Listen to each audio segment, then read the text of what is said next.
Welcome to the Evolution Magazine live series. It is Thursday, August 5th, year 2021. And tonight we are broadcasting live from Happy Rock Farms in Kansas City, Missouri. Tonight is another installment of Veterans on Cannabis. The topic, a Lonestar state of mind. A look into the Texas Veterans Cannabis movement. Todd Scattini and Chris Wolfenbarger are here in studio hosting tonight, and we will have a special guest, Robert Head, who is the CEO of Blue Cord Farms and the Dallas-Fort Worth, Texas area, with a perspective tonight from another state. Our show will get underway in just a few moments, but first, a word from our sponsors.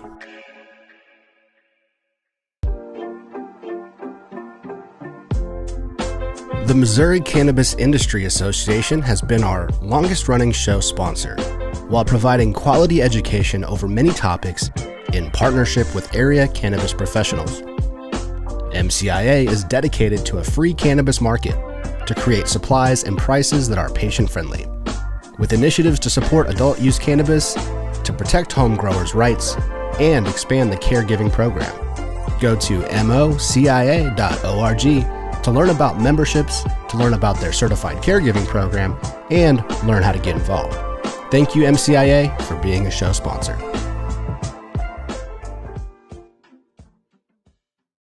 Getting a medical marijuana patient recommendation just got easier with Elevate Holistics. Using HIPAA-compliant telemedicine software, Elevate Holistics enables patients like you to receive medical marijuana recommendations from the comfort of their own homes. Here's how it works. First, visit elevate-holistics.com to book your appointment using our online schedule. Then complete the intake forms in our confirmation email. Finally, visit with the doctor using the link in your confirmation email. It's that simple. Book an appointment today.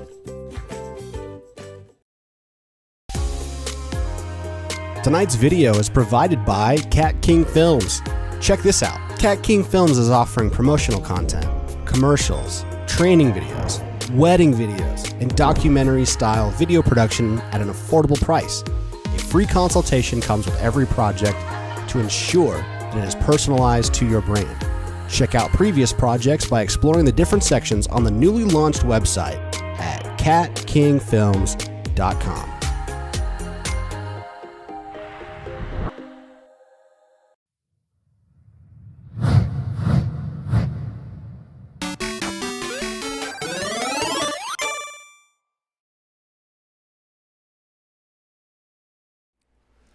Hello, everybody. Welcome to the Evolution Live series. Welcome back. Thanks for tuning in. We have another great vet show for you guys tonight. Every month we have a vet-led show by Todd Scattini and Chris Wolfenbarger. Keep saying it right. Thanks, bud. Yeah, I know. I said it wrong for a whole year, I think. But thanks so much for you guys for watching tonight. It's the vet show. We have some great guests. Brian Head is going to be on the show tonight. They have some great things to talk about. He's got a documentary in the works. He is coming live to us from via Zoom from Texas. They got some great things worked out in store that I don't want to ruin the surprise because Todd and Chris are going to talk all about all that. But there's several things we're going to talk about tonight, and it's going to be great. Before I pitch it over to them, though, I want to say we have some great giveaways. As always, tag a friend to win these. You can tag as many friends as you would like, but we have a free certification from Elevate Holistics. We also have 2 free gift cards from the Earth. So tag a friend to enter any of those to win. Next week, we're going to have a live show with Mayor Lucas. Next Thursday, Todd Scattini is going to join me back here at Happy Rock Farms. It's going to be a little earlier than normal, around 5:30 on Thursday next week. They are going to be voting, I think tomorrow or very soon, on no longer judging, no longer taking tests or giving tests for employment for cannabis for certain city employment positions. So exciting news. It's a step in the right direction. We're going to have him on the live show with me and Todd. Hopefully Lindell Fraker will come on. We put a request for him to come on as well to talk about what's going on with promotions, the DHSS's stance on promotions and advertising. It's another thing we'll talk about, whether he comes on or not. We'll probably talk about that next week as well. So tune in for that show. Yeah, that's pretty much it. That's going to be a light month this week. Those are the only 2 shows we have. We're going to be off the last 2 weeks covering some events and things. So thank you guys for watching. Tag a friend. And by the way, don't forget this is a conversation. So ask questions in the box. James will put that up on the screen for these guys. If you have any questions, please participate. It makes the show go a lot better. Makes you guys involved, and we appreciate the participation. So without further ado, let's pass it on off to Todd and Chris. What's up, guys? What's happening? What's up? Welcome, everybody. I'm Todd Scattini, retired Army Lieutenant Colonel. I am retired Sergeant Chris Wolfenbarger, and We are Veterans on Cannabis. Nailed it. Boom. Nailed it. That's Yeah. the first time we Thank got you. it right. All right. Hey, welcome, everybody. This is the show where we talk about the intersection of veterans and cannabis issues, everything from health and wellness to education to employment. We try to educate the community, to speak to their elected officials and veterans within their community. Our big goal is to really get the Department of Defense and the Department of Veterans Affairs support in medical cannabis for veterans and eventually for active duty military personnel and for their families. It's almost certain, that federal legalization will be here. I mean, it feels unstoppable, and we're trying to begin the conversation as quickly as we can. We're trying to empower everyone to turn the world into the world they want to live in. So to do that, you need to reach out to the people you've elected to lead you and voice your opinion regarding this plant, regarding this medicine, and regarding the way you'd like to see our society. What'd you think about the position letter that came out from Senator Schumer and his team? Immediately I skipped to the part where it says that it will allow the VA to make recommendations for medical cannabis for veterans, and I said, that's a key element to it. Of course, there are some issues with it, to include really high taxes and things of that nature, but it's a major start in the right direction, right? It's once the federal Absolutely. Government says yes, and the DoD can get behind this and shine their gigantic research lens on this. Absolutely. With the intention of providing relief to those who have served the nation first and foremost, and then going from there. Then it'll be a good day. We've been talking about this for a heck of a long time, almost a year. I wanted to say thank you very much, by the way, for taking over the show last month when I was out of town. I really appreciate it. It was a blessed show. We had Kevin Kroom on, MMA fighter, now a UFC fighter, which is the NFL of MMA. Yeah. And he had initially been called 2 days before a fight to fill in for somebody. And he said, I'm going to pee hot. Cannabis is part of my training regimen. I didn't have a fight on the schedule. In that cup, man. Like you told that one guy. That's the best line. We'll talk about that later in the show for sure. And then he put the mantle on and started to really make his voice heard and other fighters' voices heard. And the Nevada Gaming Commission the day before the show said they were no longer going to be punishing MMA fighters and UFC fighters for testing high for cannabis. No more punishments. That's phenomenal. So they are going the way of really big organizations, really big athletic organizations Absolutely. as well. The NFL, the MLB, the NHL. No one wants to test for THC anymore, and why should we, right? When we're talking about the world's oldest, safest, most effective medicine, why would we be pushing our premier athletes, right? We had superior athletes who were unable to go to the Olympics this year for coming up hot on a urinalysis. Why would we push them towards a more dangerous drug like alcohol, or force them to rely on pharmaceuticals when they should be able to have access to medical cannabis, a safe and effective treatment that we've been had a relationship with for millennia. Absolutely, and we've been blessed in Missouri to have the laws passed that we have and access and have the access that we have. And we've been fighting across the border together for a couple of years with lots of allies to try and get Kansas legal. Why don't you tell everybody your new board position? I'm extremely proud of it. Yeah, so I've recently been asked to be on the board of the Kansas Cannabis Coalition, and I am inclined to do so. I think that they were initial authors within the language that went through in Kansas. and just a fantastic organization associated with George Hanna, who we've had on the show. George Hanna is the executive director of Kansas Normal. We've had him in here numerous times. Yep. He's a Submariner, so he's half crazy already. All the way crazy. And all the way crazy. But a phenomenal dude, and I'm certainly inclined to be a part of their organization and hope to, push for legislation and freedom within Kansas to allow Kansas veterans to access medical cannabis. I mean, it didn't fail this year. No, it just got sent to committee at the 11th hour, actually at 1:30 in the morning on the last day. Right. Because the president of the Senate felt like the changes were material changes and needed to be evaluated by the Senate before they signed off on the bill. Right. So if everyone in Kansas, all of our viewers in Kansas, could go ahead and reach out to your senators and your congressmen and let them know that you very much want legal access to medical marijuana. They are listening and they are looking for that feedback. And one of the things that has shocked me as we've worked in so many different places in so many different ways for legalization of this plant, for re-legalization of this plant, is no matter what organization we sit down with, no matter who they are, they always seem to be a veteran. There's always a veteran at the table. Yeah, I mean, And we are across the spectrum of society. That's why this voice is so important. Yep, and that's why tonight's show is so exciting to me. Yeah. I have a special place in my heart for Texas. Joe Rogan said it best. The darkest moment in our lifetime for free speech was when all those cartoonists were murdered for publishing a cartoon of Muhammad. And nobody wanted to print those pictures. But in the grand balance of the universe,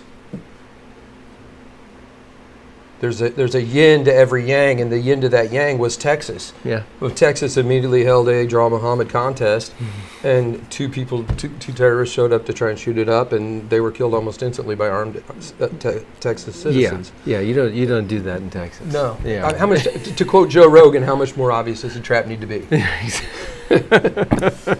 And that's why I love Texas so much, and that's why we need to have Texas have medical legal access for all those veterans down there that are struggling. Yeah. And tonight we've got another veteran who's in the right spot, roots for the wrong football team, and now here he is working for legalization in Texas.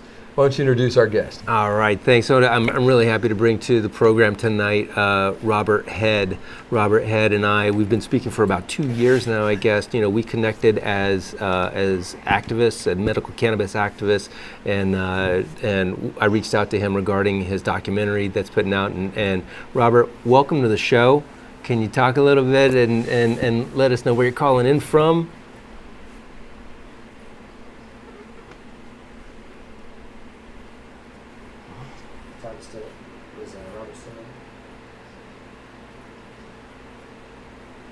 This frame's frozen on us right now, so give us just a minute, guys. We might have to go back. He's frozen up right now, so if we were to move on to something else, can you guys hear him? I can hear him. Yeah, we can hear you loud and clear. Sorry, Robert, you're frozen just a little bit. I don't know if it's your signal or ours. We're trying to get some technical difficulties taken care of. Just fine. We need the SIGO in here. The most underappreciated element of every moving combat unit is always the signal officer. No.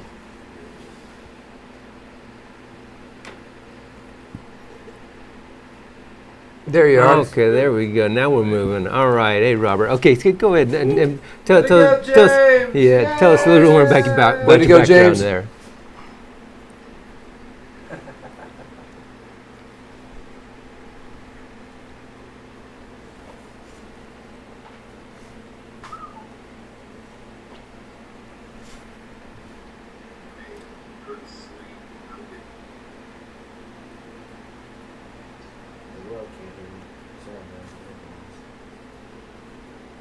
I'm not wanting to get high or anything else. And they said, no, you don't understand. You need to try it. So he sent me these pills, right?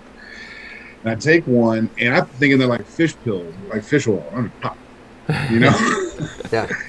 And I had a warm feeling come over, and I felt so good. And I noticed that as I started taking the pills and the medication, that I wasn't taking any pain pills, and I was getting some great sleep.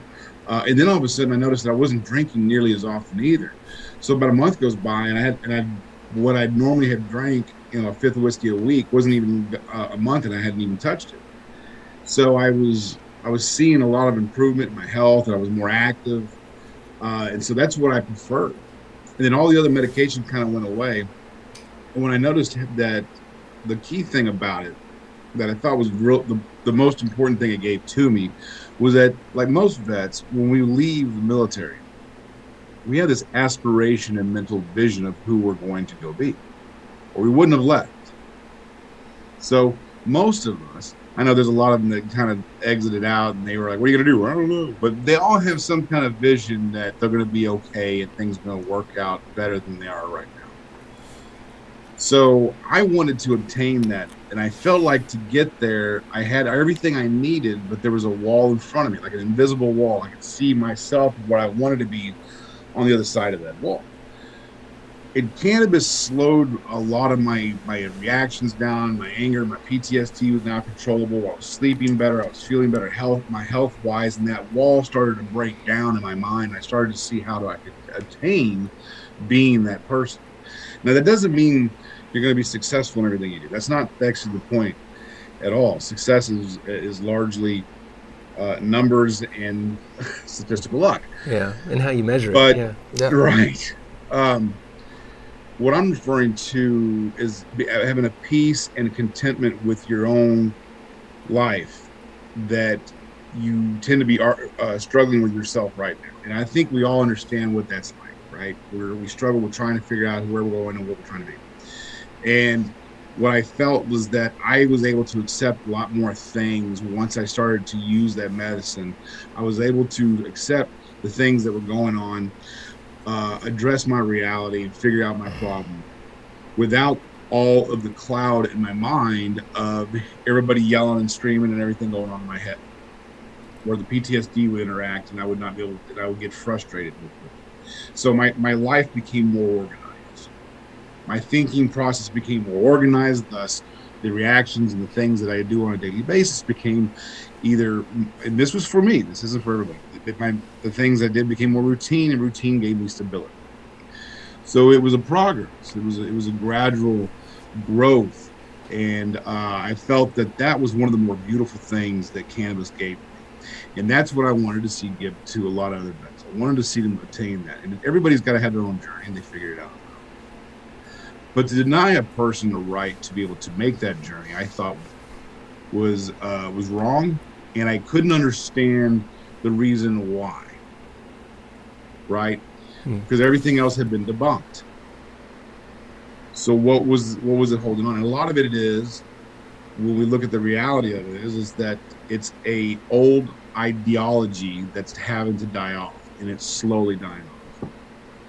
And you add that on complications of peace treaties and UN treaties and religious sects that are against it. You have, it's going to be a gradual Texas. re-education. What's going on in Texas today? I mean, how does it look? How does it look from your foxhole down there when you have a very limited medical cannabis program, right? I understand it's just been expanded very moderately recently, but it's still a really limited medical cannabis program.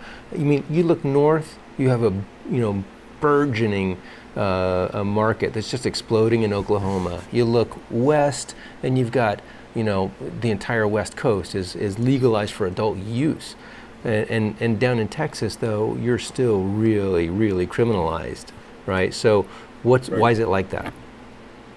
Well, there's a multitude of reasons, and that's kind of one of the things there's nothing one thing you can solve to fix it. So we can start with religion on one side, and I'm a religious person, and I'm a conservative too, a Republican, which makes me a rarity in these waters. Right there with you. So, yeah, it just does. But I'm in Texas, so it's home field advantage. But one of the things I've noticed is that the religions for a long time made a lot of the laws that we have in Texas regarding our alcohol. You can't buy past a certain amount of time, or you can't buy liquor past before 11 o'clock on a Sunday, and things like that. These were all that were kind of driven home by the Southern Baptist Convention and lobbyists that came from religious sects. And that's kind of the way it happened. Whether it was right or wrong is irrelevant. It's what happened. So what that did, though, is it taught a generation of people that these drugs were bad. You had the Say No to Drugs movement, and it really concreted here because it got attached onto Christian values, right? And so they all had those values got intermingled with what they believed at the time, which was completely wrong, that cannabis and weed was bad, right? And it would make you do all these crazy things, right? And I've been doing it for a long time, and I haven't done any of that stuff yet. But all these crazy things are supposed to happen to you. Well, you beat it into somebody long enough, they're going to believe it. There's no difference between what they did. That's the same principle that they do now. They've done back then, and they've always done, right? If you've done anything with psyops, you know this is a recipe that's page 2 when you go to school. So, and because of this, they have implemented state laws that said absolutely not, no medical marijuana. And then that led into your Republicans and your Democrats also both staunchly against it for the very, very long time. It really wasn't until the past 10 years that Democrats in Texas started to kind of catch on and start really gaining faith. So here's where it gets kind of awkward, because now you talk political parties. You have the Republican side here that's extremely conservative. And in that conservative value, you have a lot of religious people, okay? And in that, remember what we said earlier, well, we have a history of intermingled ideology where marijuana is bad, it's directly connected to the devil, or it's directly connected to your faith. And now you still have today a very strong faith-based Republican Party. Now we're starting to see a lot of changes. A lot of churches now don't give a shit about whether you smoke weed or not. And a lot of Republicans now are starting to get on board with it. There's a guy running in Pennsylvania right now. I'll pull up his name here in a second. I know him, and he's a grunt just like I am, and he's 100% for cannabis. He used to have a business where he would do security for the farms and things like that. So the Republican Party is starting to come around.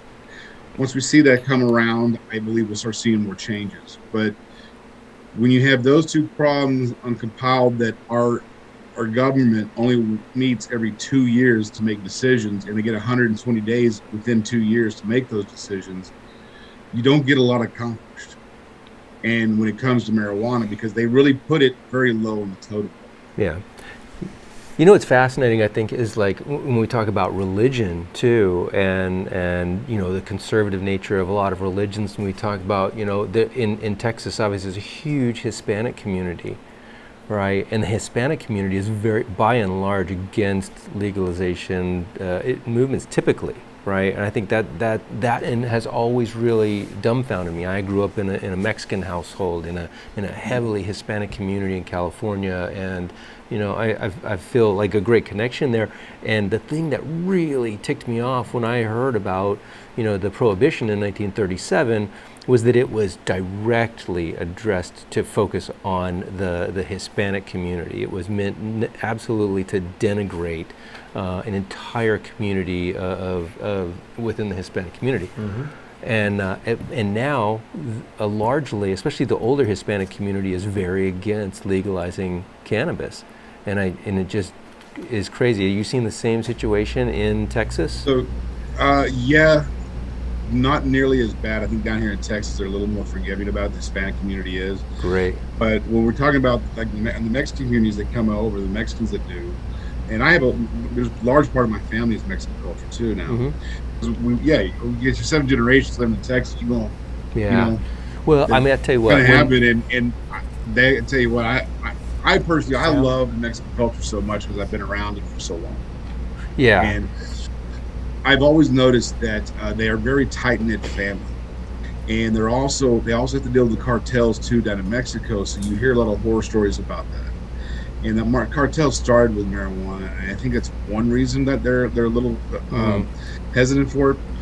But all in all, I would say religion's got a lot to do with it, and the culture of being over here and being, working with their local government. They may be part of the church service. They may not agree with it. It may be that their political affiliation may not agree with it. There could be several reasons why.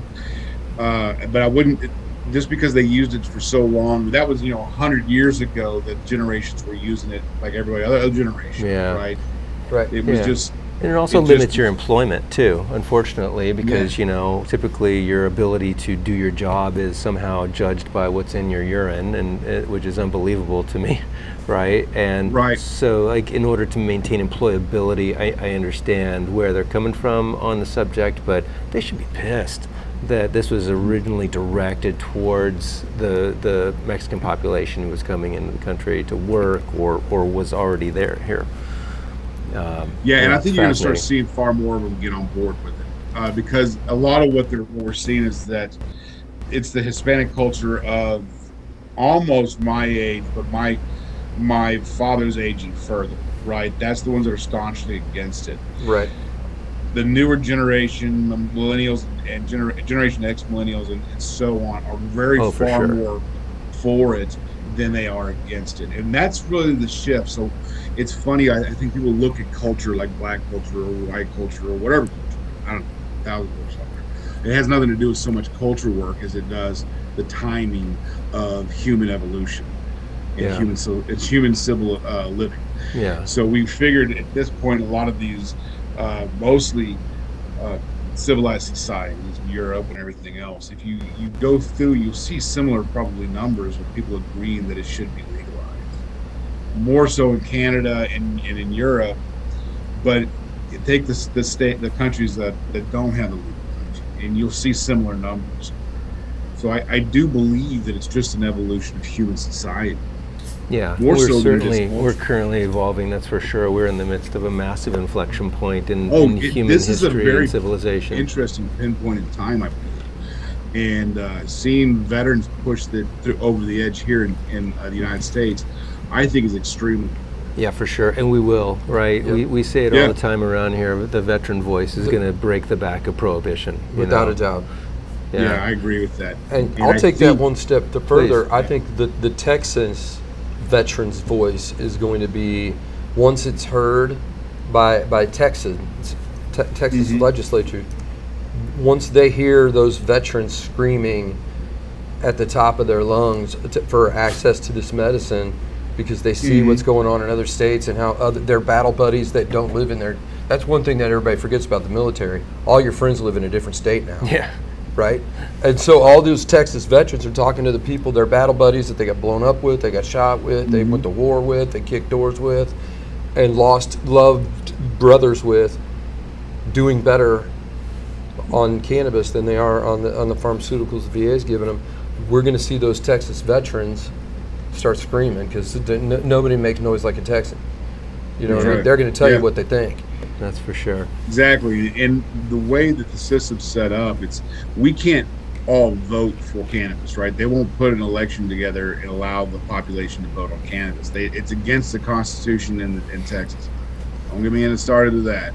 But that's a whole other podcast. That's how Kansas is. Missouri wasn't. Missouri's legal. Kansas isn't because of that reason. Yeah, because people get to speak their voice in the state. I think it's asinine, but it's neither here nor there. There's nothing I can do. We have what we have, and we have to learn how to deal with it. But I believe we've got a lot of good organizations here in Texas. There's some organizations that deal specifically with the legislation of the bills. There's organizations, and they work together to tell people on how and inform people how bills are developed, and how bills go through the system, and who you have to talk to, and how important the committees are, and how important your voice is at those committees. And they do a wonderful job. Then you're going to have other groups that maybe push psilocybin and cannabis as far as treatments for veterans or for the mentally ill and sick and things of that nature. And they all are there. They're spread out, right? Like someone dropped a plate full of cookies. Right. And they're everywhere. And they're all beautiful in their own kind. And they all have a point at which they're trying to focus on it and get people's attention. And I think these legislators see this coming from everywhere. So I like to see, what I like to see about this is that you said earlier there's a commonality, that there's veterans everywhere, right? And in every single one of these groups, almost all of them have some level of a veteran in there. They may not be the vet that that you see hanging out in your groups. Maybe it's a vet that does something different. I don't know. There's a vet around in there. And so I'd like to see, like we were talking about, you bring these vets together and all these different groups, have them come. Just say, hey, come here, mix, mingle, talk. Maybe we'll find somebody to do something. Maybe you guys will find 2 people and do something on your own. That's great. What we want you to do is to unite and get together and talk and understand we're all on the same page. Because we got left, we got right, we got everybody here. But the point is that we need to get this ball across the line, guys. Yeah, and absolutely. To do that. Thankfully, veteran service organizations are starting to get behind it, right? We've had AmVets, we had them as a guest on the show. Teresa Jackson, who's their chief medical executive, was on the show. She's the head of their HEAL program. And we've been telling the VSOs around the country, like the VSO that embraces medical cannabis really and pushes for not only access to it, but the ability to consume with your brothers and sisters that you've served with and have a conversation is going to be the veteran service organization of the future. Yep. That is what a post 9/11 veteran wants, at least to have the option to do. And we believe that very firmly, and we're grateful for AmVets and their forward stance on it. Oh, I mean, I couldn't agree more. I remember having to tell a Republican state representative, he and I didn't see eye to eye, but we did talk about how I felt. He goes, "You telling me you think the VA should sell weed or give the weed to vets?" And I'm like, absolutely. You would decrease the amount of opiates they're dying on. And it'd be cheaper. Yeah. It'd be cheaper for them. If I had my opinion, far safer. Far safer. I mean, how many vets would you rather have, an ounce a month, or you want to have these pills? I'll take the ounce because it works for me. And it's not like it's an imagination or it could never happen, because it's happening just north of us in Canada, right? It can definitely happen. Fellow NATO ally, G7 country. I mean, they are doing it, and the sky has not fallen, as far as I understand. It hasn't. And if I go to the Dallas VA whenever I need anything, right? And I'm a firm believer that you want to use the benefits they're going to give you, right? I had my heart surgery done to the VA and everything else. But I will tell you, when you go there, it's a sad thing to see people just like dragging their lifeline down the road, right? They're just pulling that thing on the rope. I'll get to death here pretty soon, and I'm just going. And I'm like, man, what happened? These guys are really sick, and they keep pumping them full of all these other medications. But as soon as someone says, "Hey, it's not going to hurt them. Let them try it."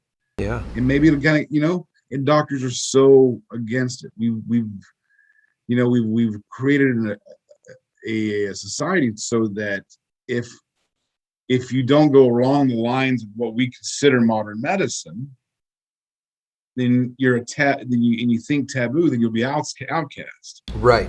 Yeah, they're terrified. VA doctors are terrified currently to do anything with it. And what we as veterans, and I think I speak for all veterans on this, right, is that the VA needs to show bold, courageous leadership, show creativity, and really take this opportunity. I think they're trying to. They're doing things in Michigan today.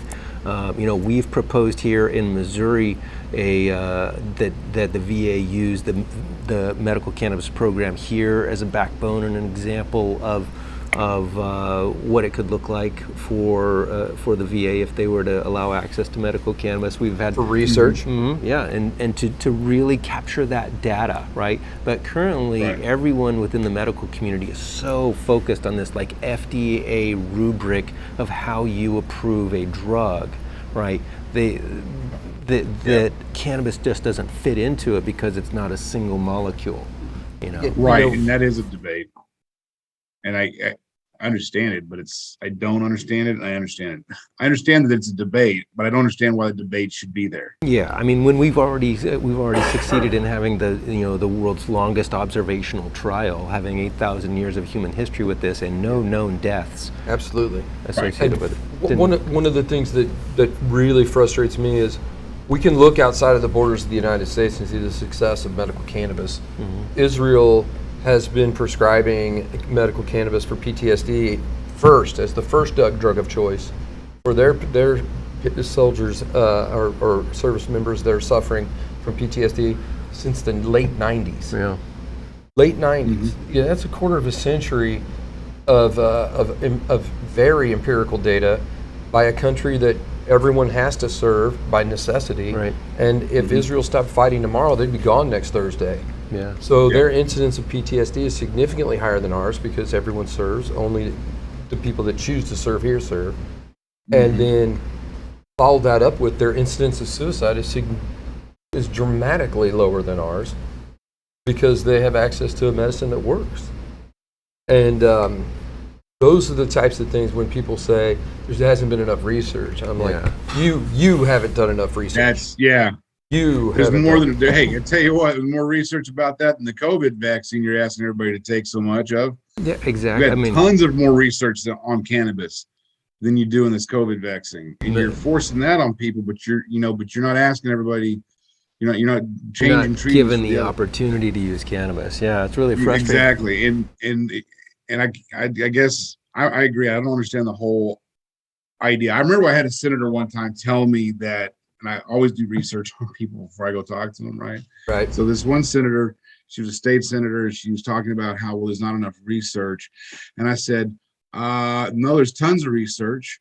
Israel has a ton of research. Is there research not good enough for you? Because you were on the Israel committee last week voting to fund them X amount of dollars for whatever reason. I don't know what it was at the time. So I kind of cornered her. I'm like, so their research isn't good enough, but the money is?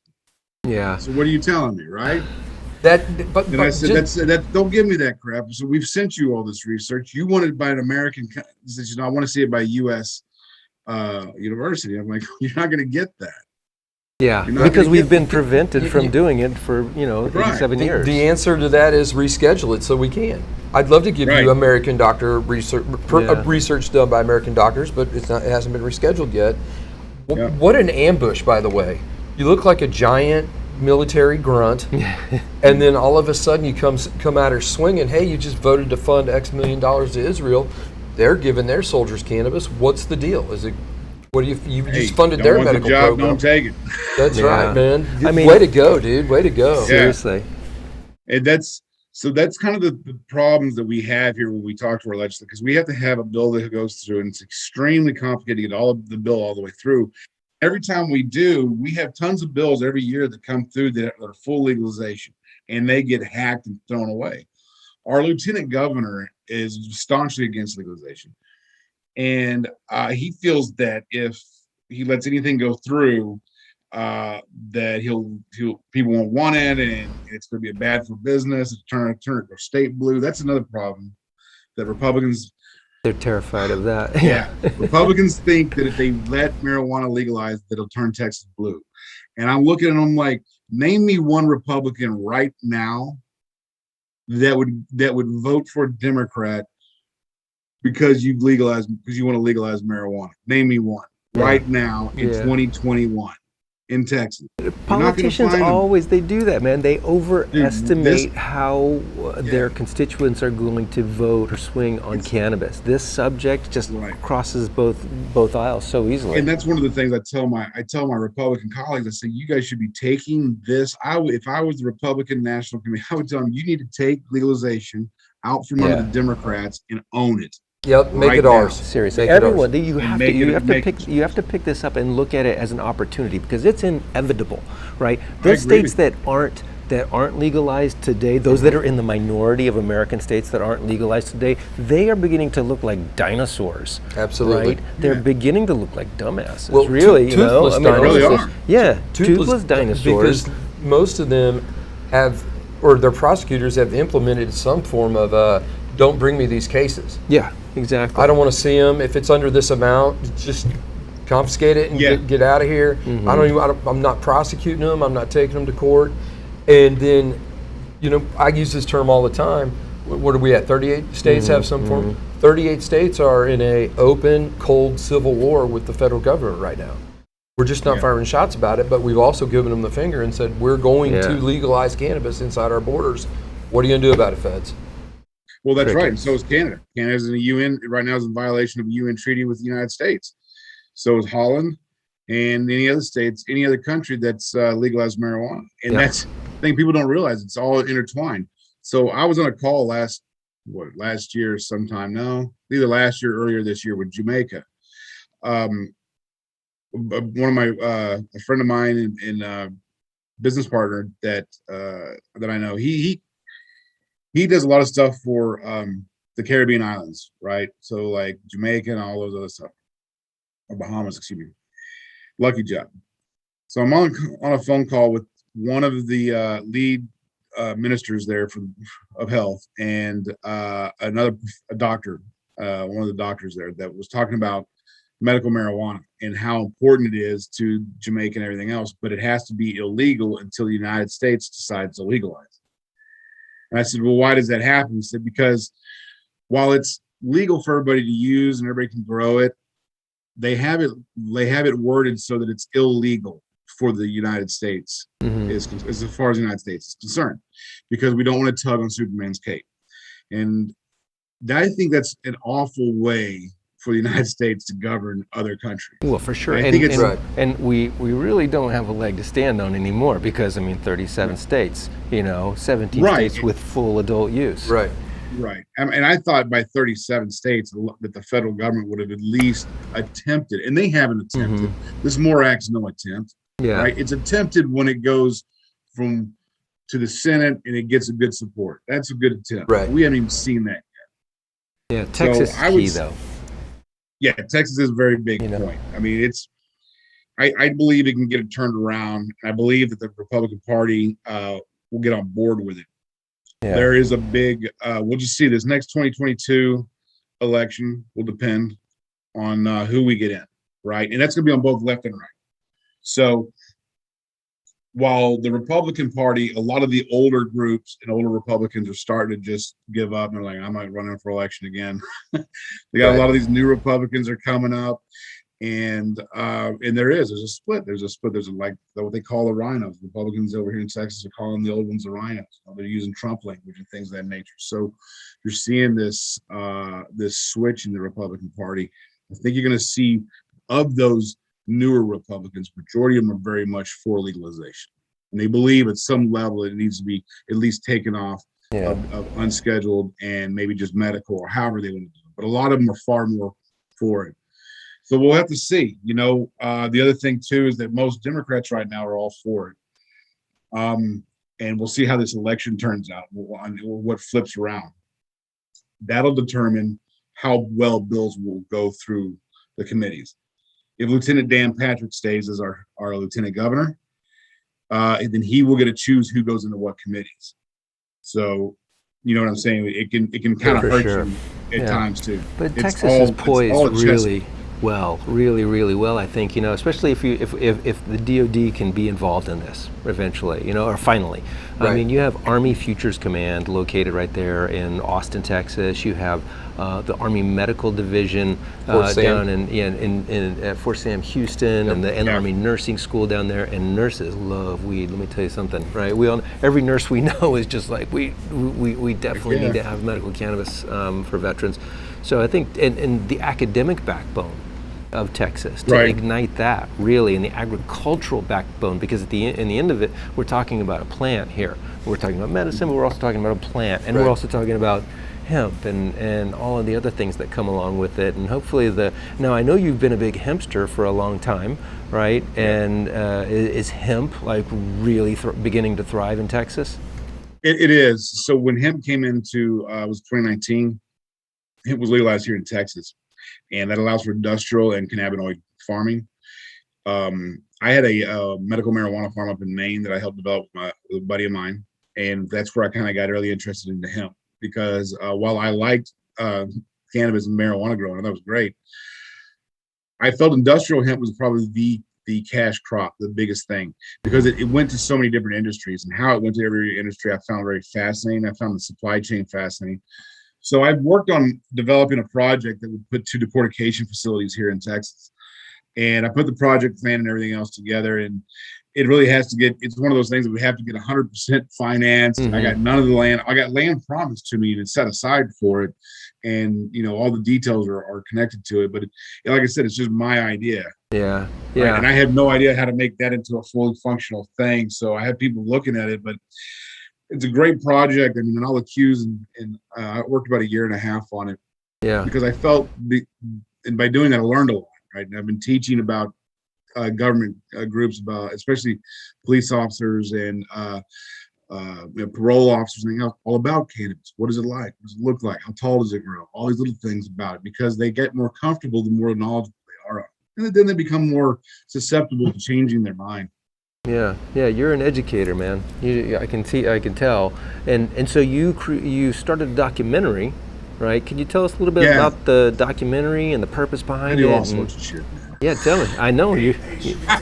I don't know. Oh, hold I've on. always been one of those things. Hey, can you hang with us? Can we take a quick break to allow our sponsors to come in and say a few words, and we'll be right back with you.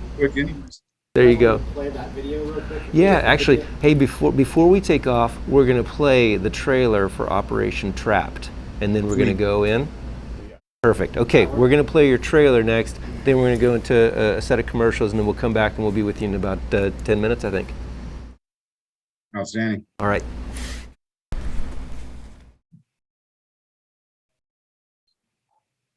Okay, my name is Robert Head, and I was in the U.S. Army Infantry from 2002 to 2007. From that time frame, I did 2.5 tours in Iraq with the 1st Armored Division and the 4th Infantry Division.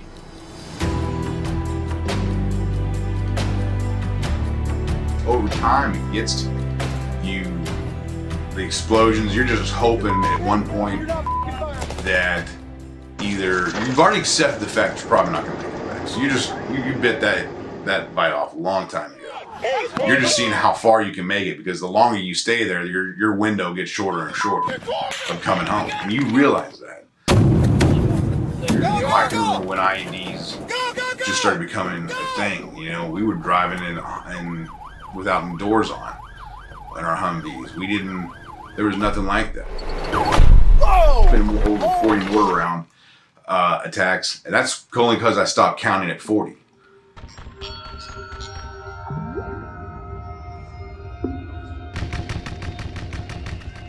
War isn't just a firefighter.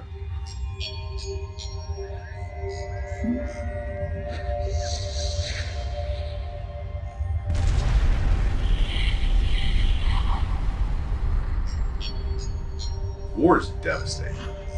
War is children dead on the ground in buildings blown up, kids walking back and seeing where they used to play with their friends, and that street doesn't exist any longer.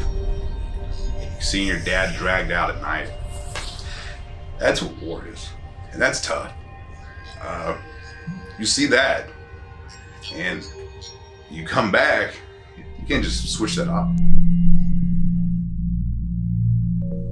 Well, I was kind of spiraling out of control with the drinking, and I noticed this. And I reached out and I said, hey, does anybody know something better than some of these pain pills that I'm taking or something like that? I'm just starting, I'm drinking a lot. I just need something else that can help me out.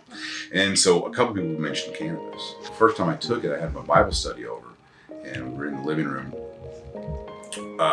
That's where we held it. We lived in the living room.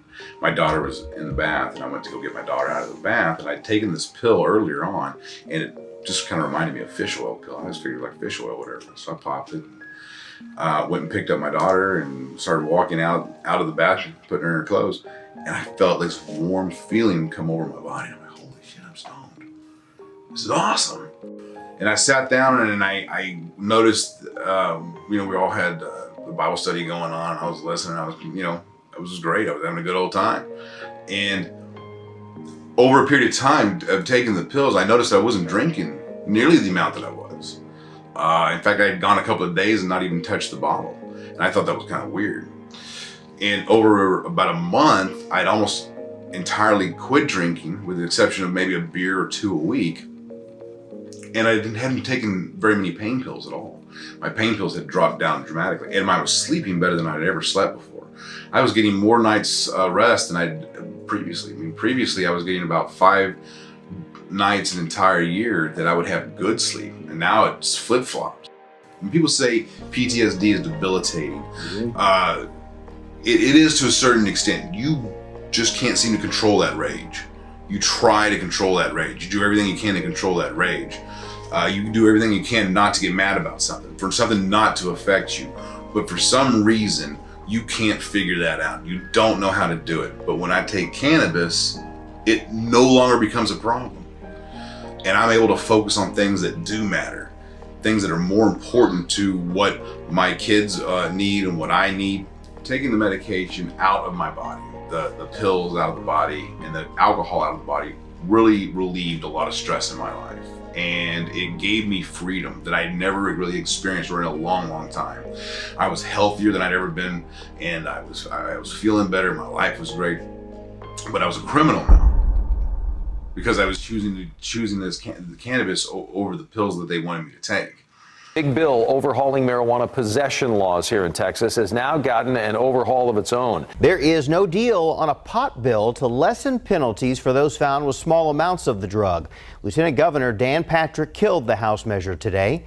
Texas has some of the strictest laws when it comes to pot. Let's start with taking a look at the state laws around the country regarding marijuana. Take a look at this map right here. You can see the states highlighted in dark green. We got Colorado, California, for example. Recreational use is legal. Now those highlighted in light green, like our neighbors, Oklahoma, Louisiana, New Mexico, they have medicinal use legalized. In states not highlighted at all, like Texas, pot is not legal. I just became infatuated with this notion that this plant was so cruel, or this plant was so bad for everybody that we had to demonize it. There's got to be more there. And so over a period of time, I started to really look into it. And, you know, I am noticing that there's a lot of misguided information. And the education comes in breaking down those once thought of ideas about how cannabis is bad. Hey, young America, we need to talk about something called grass. Not that grass. I'm talking about marijuana. To this new idea that it's actually helping save so many lives, and that we need to study it, we need to find out more information about it, and we could really implement this into everybody's lifestyle, and we would have a healthier community. That's a hard pill to swallow in Texas. That's a real hard pill to swallow.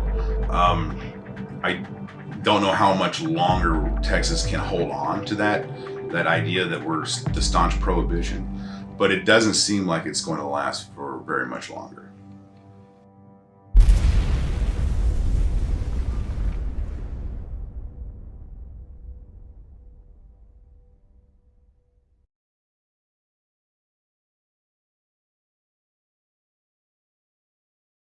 Hey guys, Chris and Christine with the Can of Convict Project. Hope you're enjoying the show.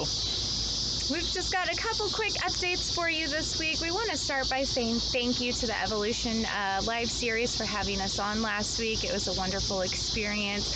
Thank you for everyone who tuned in. It was really wonderful to get to talk a little bit more in depth about some of the topics that we kind of touch on our weekly updates. But also for you to get to meet the rest of, or at least part of the rest of our team. There were a couple who were unable to attend. I know you see Chris and I quite often at events and online and all that stuff, but it's not just us, and we're really excited to get to share a few of our other brilliant individuals with you. I hope you enjoyed it. It was a really heartfelt show. I know it was really meaningful to a number of people. I had goosebumps, you know, a good time while I was sitting behind the scenes, but thanks again, Evolution. Fantastic show. We want to talk about the deplorable conditions still going on in a number of the different correctional facilities and prisons across not just the state of Missouri, but across the country. But they're still living in those deplorable conditions. They're still living in the high heat with no air conditioning. They're still living without fresh water. So please contact the wardens, contact representatives. Just make your voice heard and speak out for them. OCC, Tipton, Maryville, pretty much all of them you could write and make a complaint about their conditions.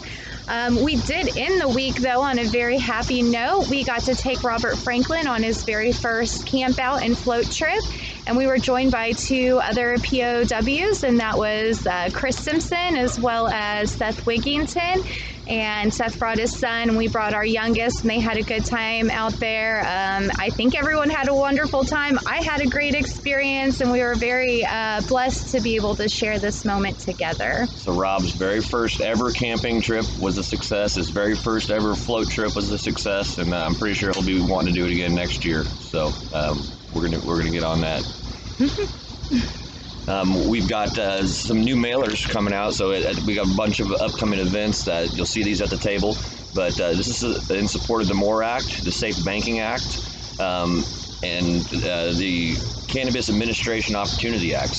Which is the Schumer Act. That's its full name. So basically what we're doing is we're having you guys come stop by the table, fill these out, put your name on there, and send it to your representative so we can be fairly represented in what we support on the national level.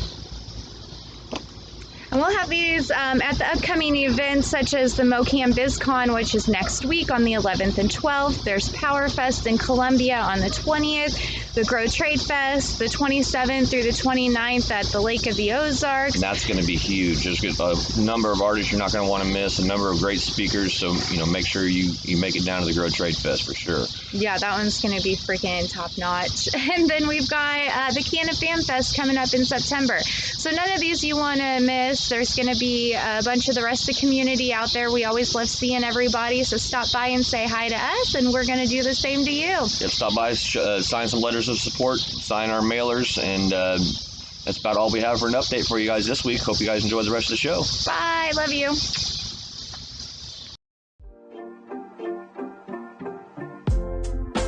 The Missouri Cannabis Industry Association has been our longest-running show sponsor, while providing quality education over many topics in partnership with area cannabis professionals. MCIA is dedicated to a free cannabis market to create supplies and prices that are patient-friendly, with initiatives to support adult-use cannabis, to protect home growers' rights, and expand the caregiving program. Go to mocia.org to learn about memberships, to learn about their certified caregiving program, and learn how to get involved. Thank you, MCIA, for being a show sponsor.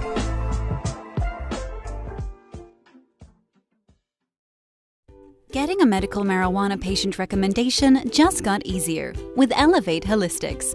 Using HIPAA-compliant telemedicine software, Elevate Holistics enables patients like you to receive medical marijuana recommendations from the comfort of their own homes. Here's how it works. First, visit elevate-holistics.com to book your appointment using our online schedule. Then complete the intake forms in our confirmation email. Finally, visit with the doctor using the link in your confirmation email. It's that simple. Book an appointment today.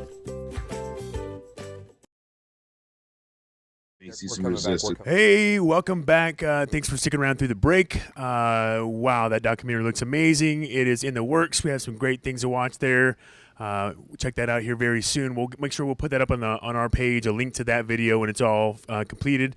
We're going to get right back to that. By the way, we have a special guest coming via Zoom as well later in the show. Some really touching matters to talk about, so stick around for that. Once again, you can tag a friend to win the prizes: 2 free gift cards to from the Earth Dispensaries and 1 free medical marijuana certification from Elevate Holistics. Remember, you can ask questions anytime. Ask them questions. It makes the show go better. We'll put your questions up on the screen. Let's go back and figure out when this documentary is coming out. Yeah, welcome back, Robert Head, calling in from Dallas, Texas. Please, we just saw the trailer for Operation Trapped. Can you tell us what the origin was of that, when the footage for the trailer was taken, and a little bit about that story? Yeah, so in about, I think it was 2018, a gentleman by the name of Todd Sloan, he's a filmmaker. He's phenomenal at what he does. He got a hold of me because he wanted to do a movie called Leaves of Passion, I believe, something of that nature. And it was about veterans in the cannabis industry. And so he's like, I'll get a hold of you whenever it starts to come around. I was like, okay. And I hadn't heard from him about a while. So he finally got a hold of him and he said, you know what? I was thinking about doing something about the Texas veterans struggle to get cannabis in Texas. And I said, well, okay, yeah, we could do that. What all did you have an idea? And I said, that's why I started saying, we'll just interview a whole bunch of people. We'll interview a whole bunch of vets, and then we'll interview specific people to talk about the reasons why, right? So like a district attorney for Houston, like that entire area, the DA for that, she's on it. And she talks about why it made more sense to go to decriminalize, because it's a waste of taxpayer money from her perspective. That could be used doing something else instead of having to pull people over or put people in jail for a small amount of pot. And then we had a Texas A&M lawyer. I'm an Aggie, so it was easier to get a hold of him. So he was a professor in cannabis law, but more importantly, international. And this is where, we talked about this, Todd, about the treaties, right? Yeah. And how it's all tied into the UN. And That's the UN Single Convention on Narcotic Drugs of 1961. Correct. And so from that, it really spurred out to everywhere else. So that means that even though your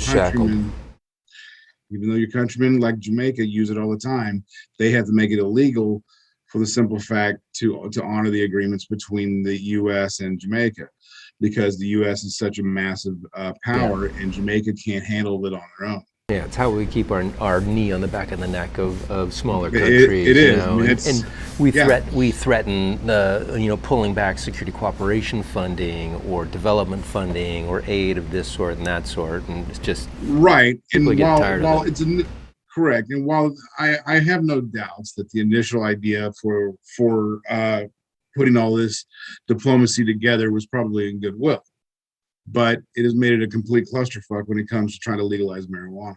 Mm. The problem with that is that marijuana is now becoming increasingly a medicine of choice for a lot of people. And when you start talking about people's health and their well-being and their right to choose, you start crossing a lot of similar lines that we've been crossing in the past. So it's only a matter of time that it's going to happen. And we're also seeing the Cato Institute did a study where they realized that a lot of what we discuss as activists and what we proclaim will happen hasn't happened. But at the same point in time, those that are against it, that they all claimed would happen, meaning that the rise in crime and things of that nature, legalized, drunk driving increases and right. crime None goes up, of that happened. The opposite happened. Right. More interestingly, hold on, water. Sorry about that. Yeah, it's more interesting is that the rate of which users, or I should say people, are accepting cannabis as an okay thing and more acceptance of cannabis has not changed prior to legalization. What's that? Opening up the Overton window. The Overton window. The Overton window was Right. wide open. That's when public acceptance of a subject increases to a point where it's inevitable. Correct. And we're really at that point now. Yes, we are. 64%. And you really know that it's going to just jump up to 80 before you know it. Right. So, and when you throw medical cannabis in that terminology, I mean, it's like 95%. Right. Correct. And that's one of the things, like when I speak to people about cannabis, and I tell them, especially when I'm talking to law officers or anything else, and they're like, well, what if it's recreational? Is it more potent? Like, listen, guys, let me break this to you real quick. The same plant. It just depends on what tag you put there. It's got nothing to do. Yeah. Absolutely.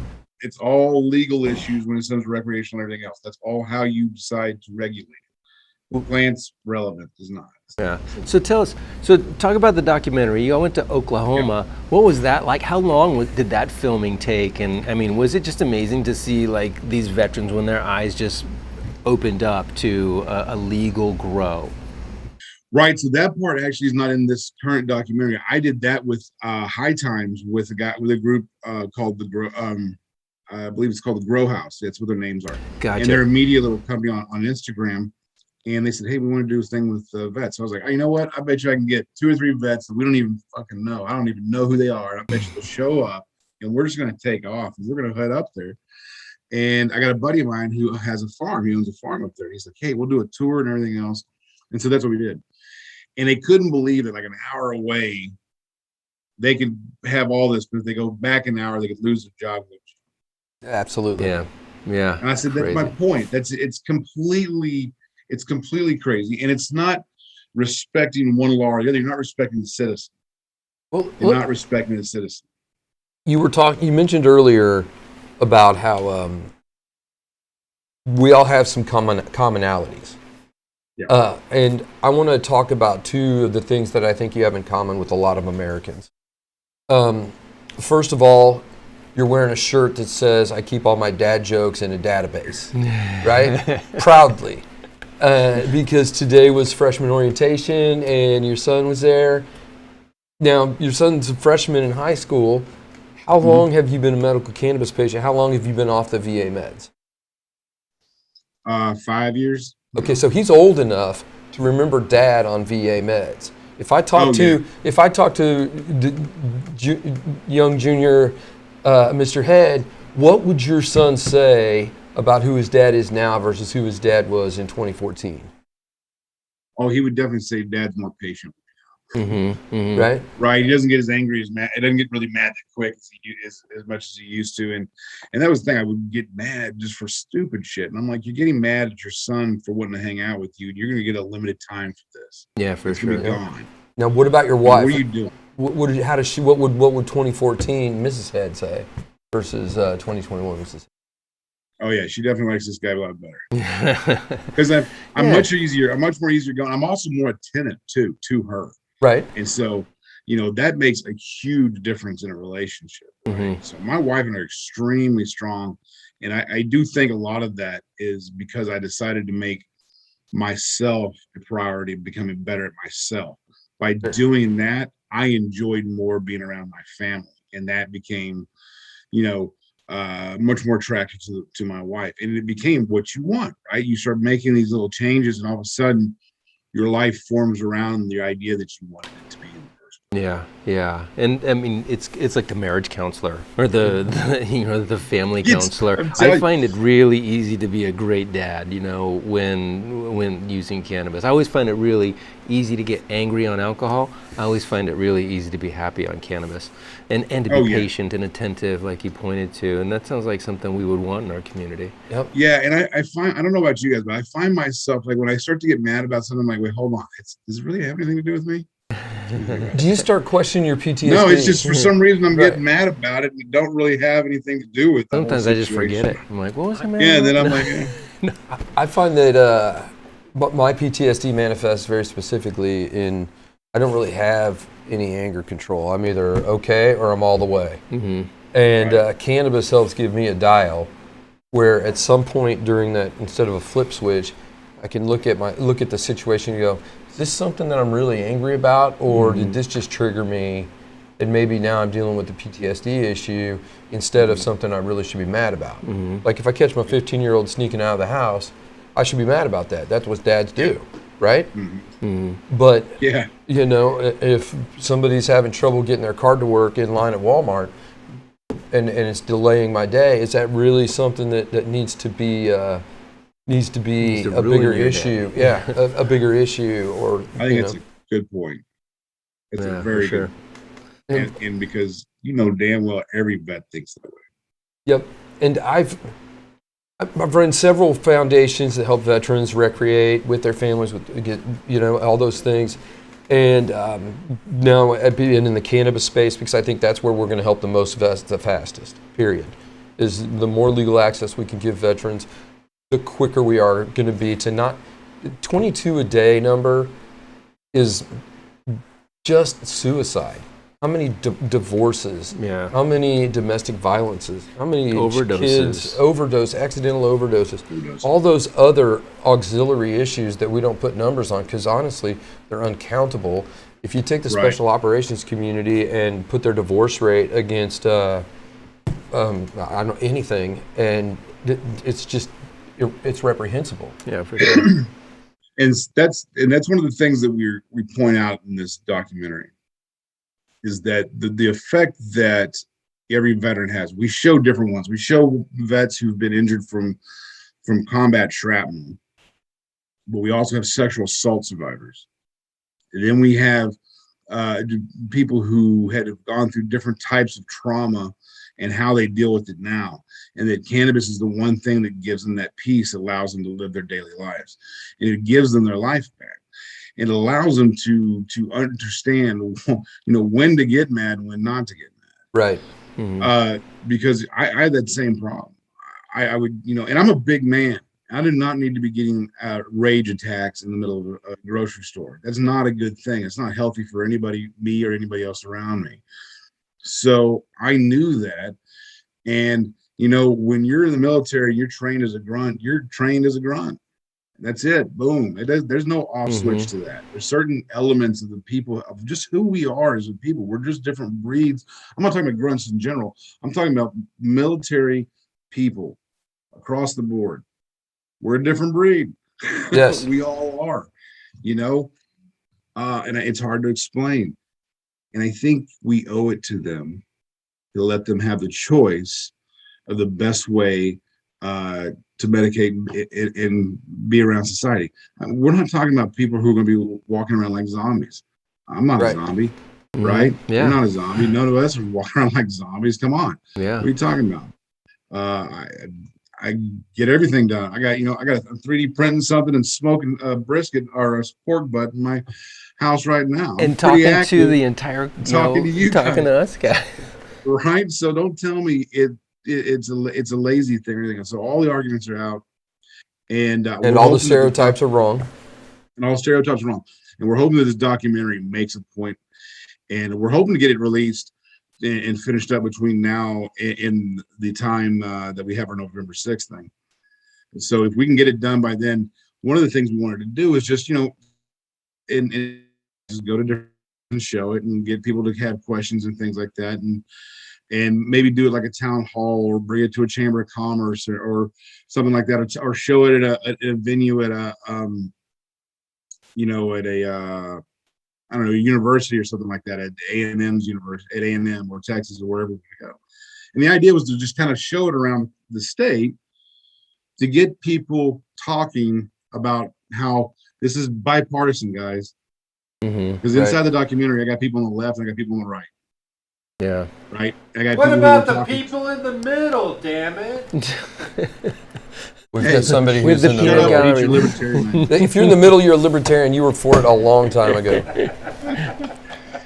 So it was important to know that on both sides, there's the argument, and I think it'll be successful. I hope that it will change people's minds and get people to not, jump from your party to another party, but get your party to be more responsible to the people it's supposed to serve. Sure. Yes, get your party to jump to the topic that's important to you and vote in the way that you want it to vote. Right, which leads me to what Todd was talking about, having the DOD officials and things like that on board. Yeah. Because if they're on board, then that's the kind of powerhouse you need to have a meeting with people like Governor Abbott, Lieutenant Governor Dan Patrick, in order to sit down and talk with them about how serious this legislation going through right now is.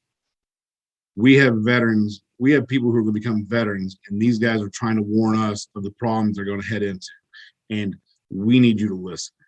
Yeah, does that make for sense? Sure. It's a leadership question, playing. Man. It's a leadership issue, and we got to give leaders the right language to use to be convincing, right? And that takes talk, that takes conversations, that takes conversations between leaders and those who know the science of this plant, who can really point out the the deficiencies in the policies and the devastating effects of that.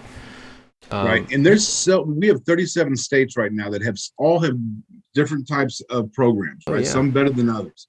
One of the better ones is probably Oklahoma and Maine. They got really good ones. They're not that expensive. As far as expense to the consumer, citizen itself. It's not. I don't care about the government. My concern is the citizen. Yeah. The government takes care of itself. Right.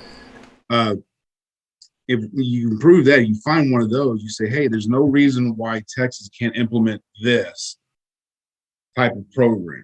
This is the type of program the DOD officials should be stating, and the VA officials should be stating to the Lieutenant Governor and Governor of Texas, something like Oklahoma has. You need to institute something like that, because you're going to have an influx of veterans that are going to be coming out of Fort Hood and all and Fort Sill and all these other places in this area, and we're inundated with them constantly. Yeah. Because of all the problems they're having, and all we can give them is pills. Yeah. And Texas But wants if their you can veterans legalize to stay. cannabis, they don't have to come to us as often for the pills. Yeah. Yeah. I mean, Texas must want, I mean, you mentioned, you got Fort Hood, you've got Fort Sam Houston, Fort Sill up in Oklahoma, a ton of them. And veterans like to stay around where they retire typically. But I'm sure that they're making a decision to leave Texas and go to California or go to another state that might have access to medical cannabis. Yeah, and we have one or two of what we call cannabis refugees that have left Texas and gone somewhere else. Usually Colorado, mostly Oklahoma right now, because for them it's not too far. There's a young girl. There's a young girl who's epileptic. She had Dravet syndrome, I think. And she went there from Texas. I can't remember her name. I can't remember either. One of the things that of all the states to not be on the cutting edge of this, Texas is the one with the most to win. Right? First of all, let's take a product off the shelf of the cartels. And legalize it and put it into the hands of Texas citizens to grow, harvest, and distribute, and then dispense this medicine. That takes all those dollars away from all the law enforcement that's being used on it, and it makes it a non-viable product for the cartel immediately. And add to that, well, every Texan's a patriot. I've never met a Texan that wasn't a Go American patriot. Texas is key. Obviously, you have the longest border with Mexico, right? Which is has been the point of intersection of the drug war and marijuana in general. Absolutely. And so Texas, I hope, is looking south and looking at the opportunity that's there to really extend a hand to Mexico. The United States should be looking to extend a hand to Central and South America on the subject of cannabis. I mean, this is a massive paradigm shift and a massive blow to the war on drugs in general. And I think that I'm hoping that federal governments are starting to look at this as an opportunity. We have to start looking at this as an opportunity. Absolutely. Not like this is awful and this is the worst thing. Let's look at this as an opportunity and apply leadership to it. And creativity. Well, a few of those answers can be met because I've thought the same thing. Now Mexico's almost legal; they're getting there because the Supreme Court ruled a couple of years ago. It's happening. So they're just taking their political. They were time growing weed in front of the Capitol in Mexico City. Very recently. They can't do anything about it now, right? So officially, what they need to do is they're trying to say it's legal, but it's not legal. You can't sell it or buy it, but you can grow it, right? That's basically what's going on, and they're coming around to it. So once they do, the problem with that is that they have peace treaties with America, and they got a border crisis with America, right? So they're dragging. They don't know what to do politically. It's a mess. It's like a plate of spaghetti, and they're asking you to find the end of it. I think pretty soon they will have to, and it's going to wind up being a pressure plate here in Texas. And it's just going to have to, they know it's happening. And so the way I think the Republican Party and Dan Patrick and them have this idea is that they have this teacup program here, and it's the Texas Compassionate Use Program. And every year they kind of expand it a little bit. And I mean a little bit, I mean, it went from like 0.5% THC to 1% THC, right? It wasn't a lot. And they just now added PTSD on there, so I could go and get my license or my ID card for it. Right now, there's like 2 places you can purchase it from legally in Texas. Let me say that again. Yeah. There's 2 places in all of Texas that you can buy legal cannabis. Right, which takes 10 hours to get across. Right. There's only 2. Right. We got 7 grow regions, a couple of zones here for time, but only 2 dispensaries. That's ridiculous, man. That's and it's ridiculous. almost $800 a month for like a 2 grams. And who can afford that, right? I mean, a 100% disabled veteran is not going to be able to afford that. So we've got to continue this fight until the VA is paying for our cannabis medicine. You know and I'd I mean? like to see even more than that. What I'd like to be able to see is that veterans be able to grow it on their own. I'd also like to be able to see that we can have like vet sessions where people can come and smoke, and we get into a big group, and it's led by a real therapist. Yes. And it's just, it's like 6 or 7 guys. It's not a lot, but it's theirs. It's their therapy. It's their sesh. Right. And I'm telling you what, that could be huge for guys. Yeah, we I can totally do that agree. all over the place. I totally and agree. I'd love to do something like that. Yeah. To me, I mean, that would really help. And that's how we bring together that tribe again, that we lose when we leave the military, and bring them together around something. And you bring them together around growing a plant that is healing each and every one within the tribe. Man, it's magic. And I've experienced that, and you've experienced that. We've experienced it together. And there's nothing like it, And it's not like drinking scotch together, or drinking bourbon together, or getting shit-faced drunk on alcohol. It's something much deeper and more meaningful and just better. And so we've got to have these conversations. Texas, you got veterans who are or don't have access to medical cannabis or quality medical cannabis. This is a place to have a conversation. Let's talk about November, because that's when it's happening. It's going down, right? So we've chosen now. What's happening in November? Yeah, what's going on in November? So we're in November on Veterans Day. The Air Force and the Army are playing each other. Not on Veterans Day, on November 6th. On November 6th. Yeah. That's right. On November 6th, they're playing, Army's playing Air Force in the Arlington Stadium. Now, this is the old Arlington Stadium. I think you're playing in Globe Life ballpark. Yeah, it's in a baseball stadium where Army will be beating the hell out of the Air Force Academy. Stadium. And in that area, do you want to knock your ring? Yeah. And in that area, there's the other stadium that was just built for the Texas Rangers, and they have a thing called Texas Live that's in that general area. But we're going to hold an outdoor function where it's like a big meet and greet. It's going to be a huge mixer. And what we're hoping to do is we're going to raise money for ASA, and also we're hoping to get the Medal of Honor Society on our side so that we can raise money for the memorial that's going on in Arlington. And that's a huge memorial. Would love to be able to help raise funds for them. I think it would be a great outreach for the cannabis veteran community to kind of come together, and it gives people a way to show that they support cannabis, but they're also supporting the Medal of Honor Society as well, which is equally as important because there's a lot of that history that is embedded in our training when we were going through basic training, and I think it's important that we're not only just raising money for this memorial, but keeping something that's really alive that we can show our kids, and their kids can show their kids. Yeah, I just think it'd be great. We're going to invite all types of all vets and vet businesses are welcome to come, and we'll have sponsorships, and we'll do. We'll have a few little small speaking moments, but it's mostly for vets to get out there and meet other vets that are like-minded, that believe that cannabis is a good way to for a veteran to choose over the pills they can get. And I think when people start kind of showing up, they feel a little bit more comfortable. Like, hey, I'll show up and I'll find a few other vets that are like-minded. Maybe there's a motorcycle group that's right there that all think the same way, and they can kind of get together. Or maybe you find a bunch of West Pointers in the same area that they can get together. They didn't know beforehand.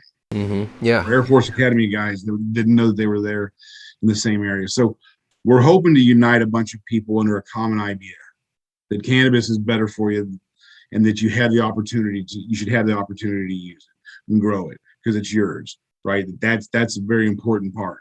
But more importantly than that is that you need to know that all these medical benefits are there, and that we as a society and our government need to spend more time focusing on things that your society is going to, no matter what you've put up in front of them. We don't have a heroin movement. We don't have a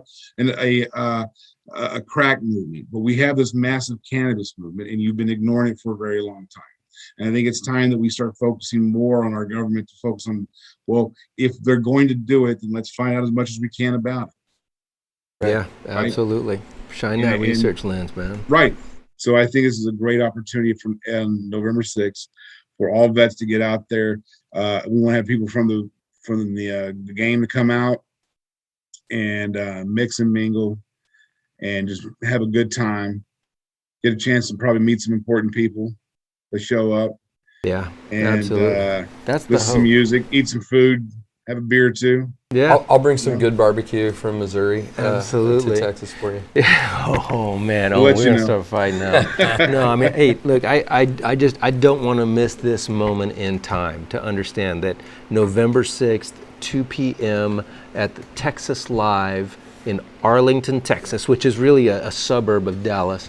We'll be hosting this event. It's going to be called the Hemp for Victory Party, right? Hemp for Victory. Yeah.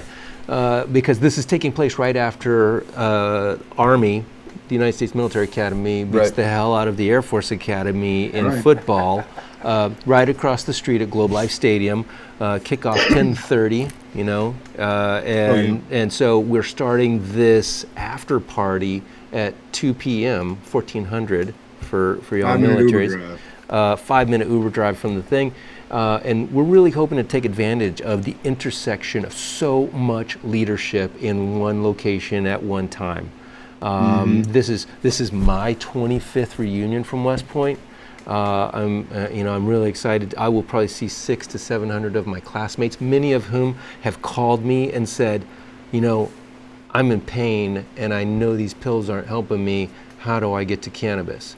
Many of them who've called me and said, Mom's got a brain tumor, and I need to understand how medical cannabis might be able to help. And every time that happens, my first call is to another West Point grad, Dr. Philip Blair, who's been on our show. Been a great guest before. Been a guest on our show, and he walks them through the process and lets them understand why this medicine is helping them. And so I'm hoping to at this event to really shine a light on veterans who are working in the cannabis industry, veterans who are benefiting from medical cannabis, West Point grads and Air Force Academy grads and Naval Academy grads who are showing leadership and leading companies in the cannabis industry. Absolutely. Right. We're in discussion with Weed Maps now to sponsor the event. That'd be spectacular. Weed Maps president and COO, Stephen Jung, he's a 2000 grad from West Point. My company's co-sponsoring it. I'm a class 96 guy.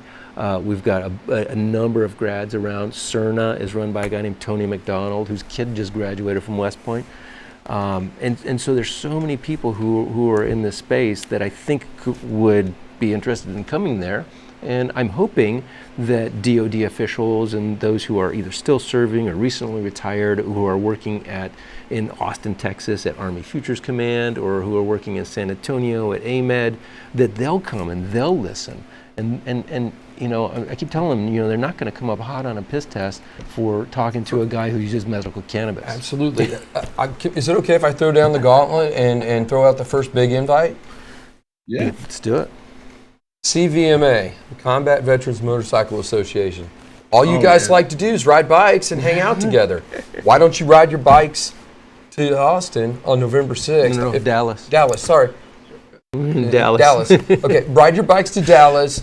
Everybody, let's make it a bike. If every CVMA chapter in Texas descended on this game and descended on this event and made their voices heard and received the education that's going to be available, then they're going to take it back to all of their communities across Texas. And you get to ride your bikes with all your buddies. Yeah. CVMA, I'm looking right at you. We're going to try to collect as many emails and about all the vets, and we'll try to build something off of that. I'd like to make sure that, hey, you guys are going to visit, one of your senators or your representatives or something like that, and you need someone there to speak on behalf of cannabis, let me know and I'll be happy to go, Sure. And start kind of creating that little community and use these veterans to go visit and talk to our representatives that are representing us down in Austin.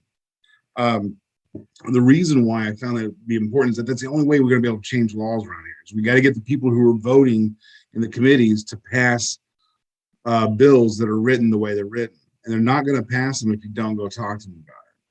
And so I think it's especially the ones that are staunchly against it. So I know that if somehow if we can collect all these names and emails and say, hey, we're wanting to visit these representatives. And this is after the fact, right? This is what we're building this whole thing for. It's not just to meet and greet and talk to these people, but also to expand on what we've just call done. to action, man. It's a call to action, right? It holds no value once it's done if we've done nothing with it, right? Yeah, I mean, Major General Todd Bunting, the former TAG of the Kansas National Guard, who's a great friend of the show, has hosted the show, was a guest on the show.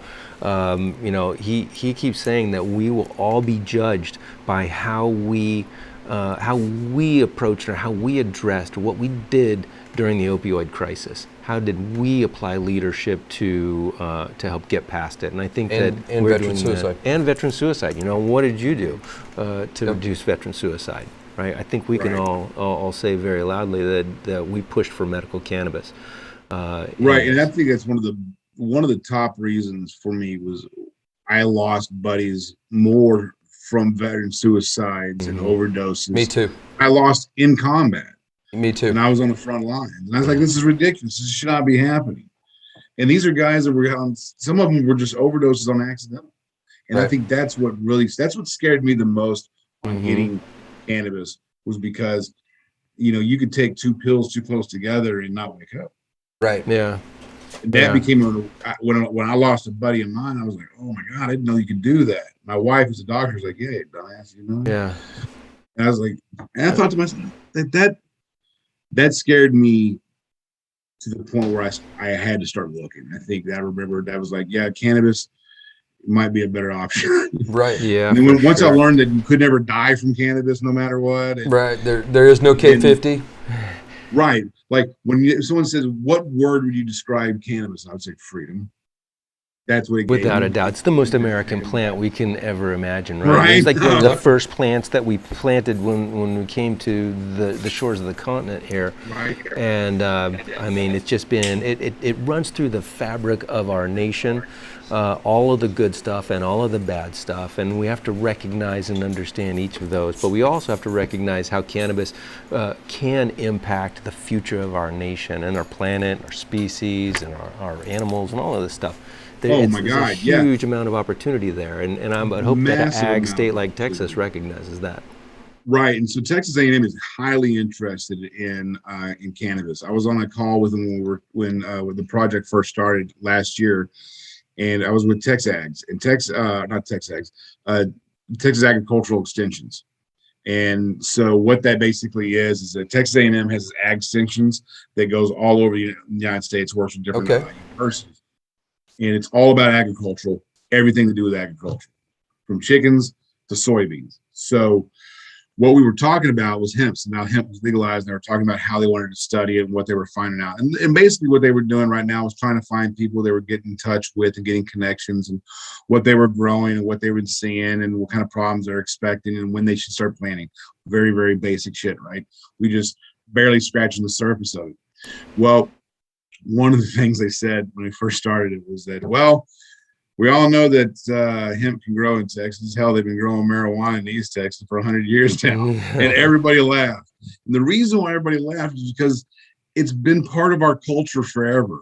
Just listen to a Merle Haggard song. Yeah. Right. There's no Willie. Come on, man. I mean, Look at Willie and isn't he the else. president of Texas? I can't remember. He can do no wrong. He can do no wrong. Absolutely. Exactly. So I mean, gosh, he's asking for it. McConaughey's asking for it. All of these great Texans are asking for it, and I don't know what's happening. I don't know why. Hey, I'm really glad that you mentioned ASA.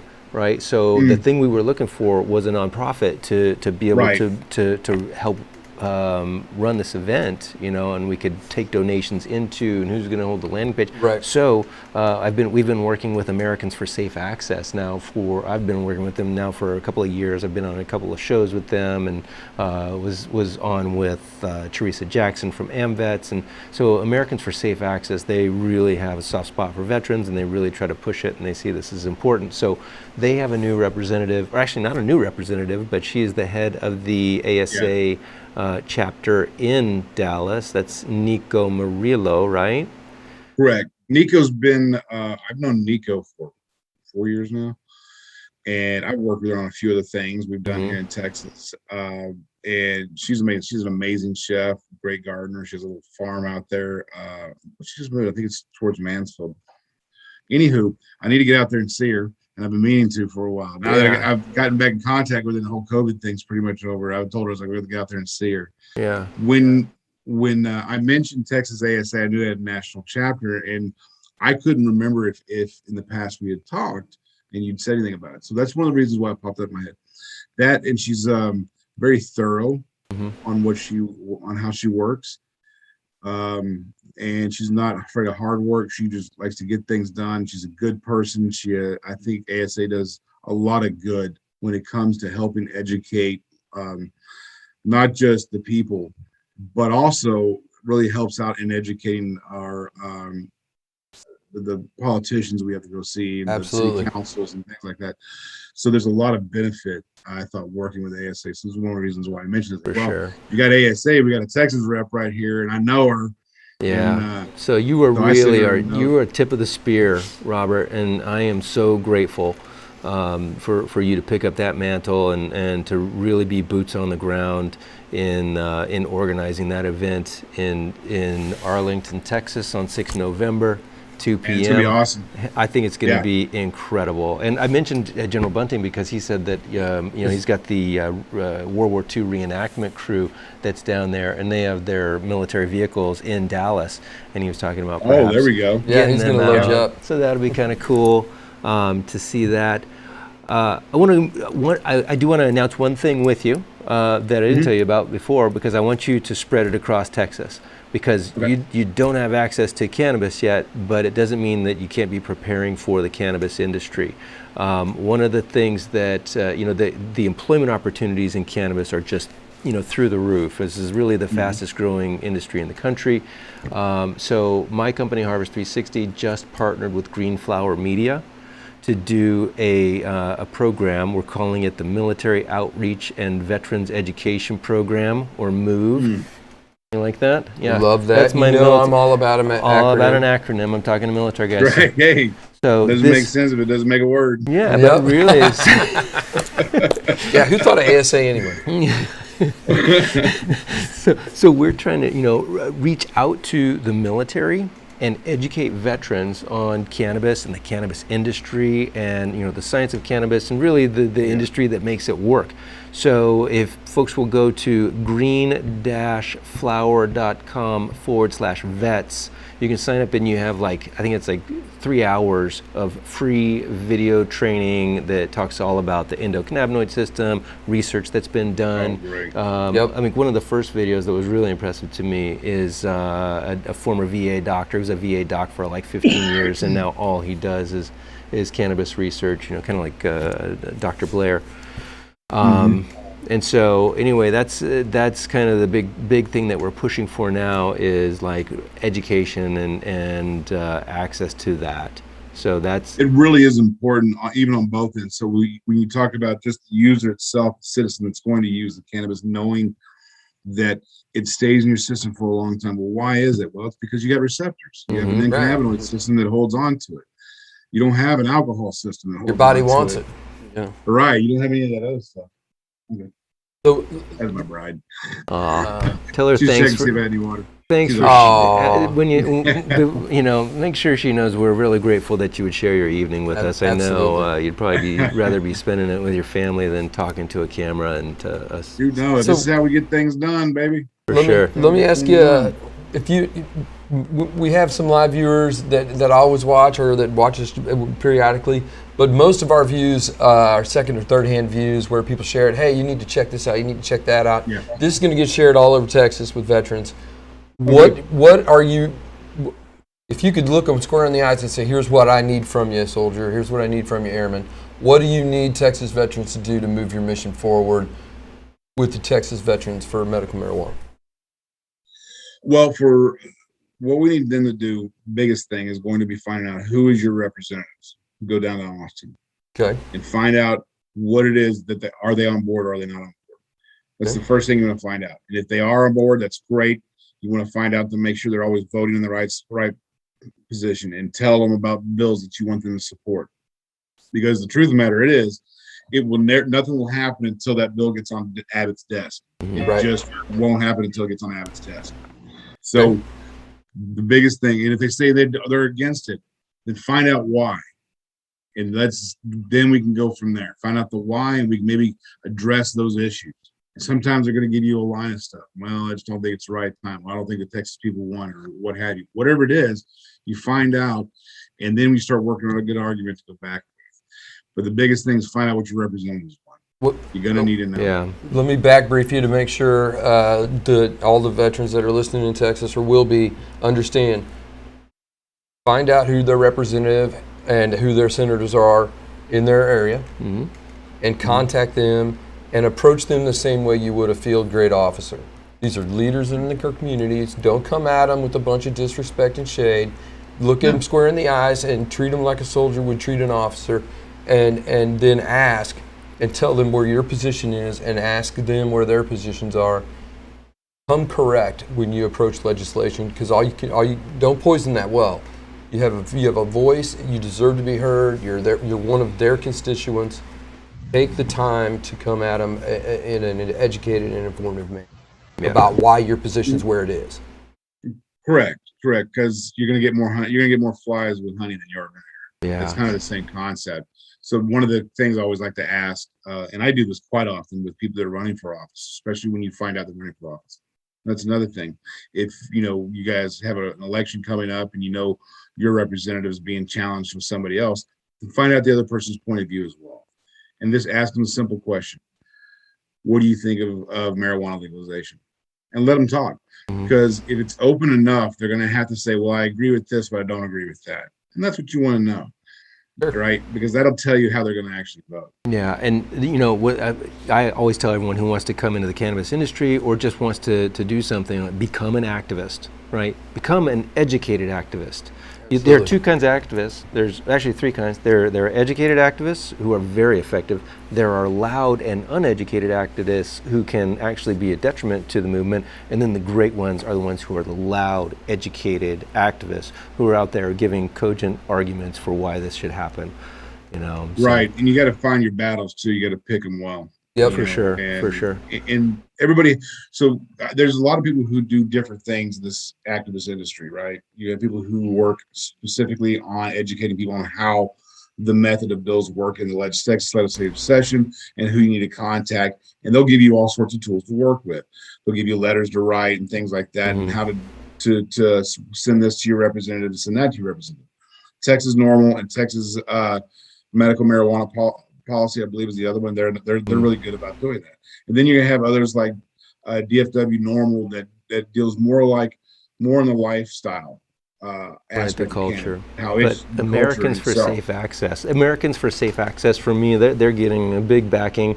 For me, they have a No Patient Left Behind program. They're sending. You can go on their website and basically find, put in your zip code and find out who your people are, and you, with a button, click of a button, you can send them a form letter that ASA has created that is very full of a cogent argument, and you can add a little bit to it if you want to, but just flooding their inboxes, letting them know that their citizens are hurting and want access, and that many of them have served this nation. Right, like you, Robert, I am really thankful that you served our nation. I'm really grateful that you gave us your time tonight. We're about to come on. I'm about to introduce a guest who's coming in and is going to talk about a veteran activist in the state of Colorado who is currently on his deathbed in a VA facility and unable to access cannabis. And I'm excited to hear this. So I hope you stay with us, and I hope you send that message. Tell veterans that you meet to go to greenflower.com/vets so they can start getting educated on cannabis and the cannabis industry. And I look forward to seeing you. We'll probably have you again on before November because it's coming soon, man, and we're going to have a great time. Exciting. Big flex. Huge. Thanks a lot. Thank you so much. Thanks, Robert. Thanks, guys. I enjoyed it. Loved it. We'll have you soon. Take care, brother. Thank you. Talk to you soon. All right, and our next guest is on. Thank you very much. This is Pam, I don't really know you yet because we just made this connection about an hour ago, but I was contacted on Facebook about a veteran in the state of Colorado that is known for cannabis, that is suffering right now, is hurting, and is in a VA facility, from what I understand. I hope you could tell us the story without access to cannabis. Could you introduce yourself and tell us a bit about Wayward Bill? Well, thank you so much for having me on your show to start with. And my name is Pamela Jacobson. I'm actually the National Director for the Women's Cannabis Chamber of Commerce. But foremost and most importantly, I'm Wayward Bill's best friend. And I have so many memories of things we have done. And Bill went into the VA about 3 weeks ago, and he was on the RSO regimen when he went into the VA, and he is with the U.S. Marijuana Party. He's a big activist. Everybody knows Wayward Bill. It's just amazing at the people he has touched in his lifetime with his activism. But he goes into the VA, and he's on this RSO, and I've got pictures of him when he first went into the VA, and he's up, he's alert, he's talking, and they confiscated his medicine at the VA. And Bill's not doing good now. And so we've been told that we could face arrest if we bring it in to him. And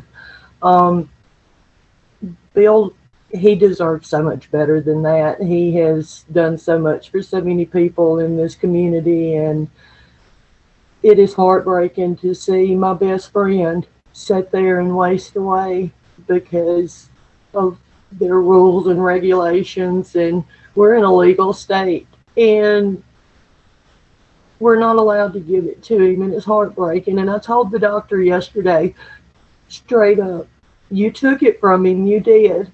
And now look at him, he's dying. Oh my God, I'm so sorry, Pam.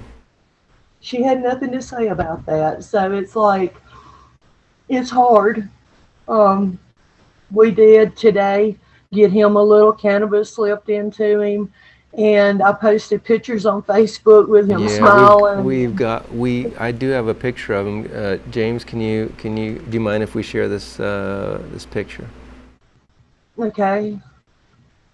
Thank you. Are we seeing it? Yeah, it's the yellow blanket. Oh my God. Yeah. Okay. Yeah. So can you tell us about this? Which VA hospital is he in currently? He's in the Rocky Mountain VA Center in Aurora. It's off of North Wheeling Street.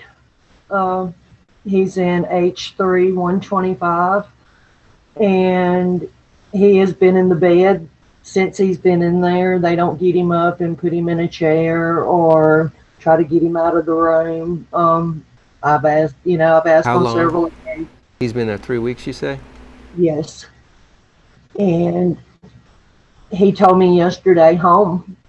I want to go home. I know that's what, and I was like, Bill, we're going to get you out of here. We're doing everything we can.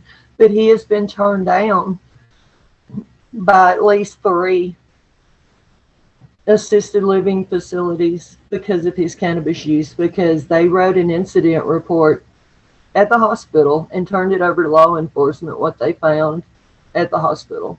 Really? So now this is in his medical record, and when we're trying to get him into a facility, of course, obviously they put this right on top going, he's a cannabis user. And like I told the doctor yesterday, he's a cannabis user, but he hasn't consumed since you took it from him. So what's the issue now? And because it's in his medical records now.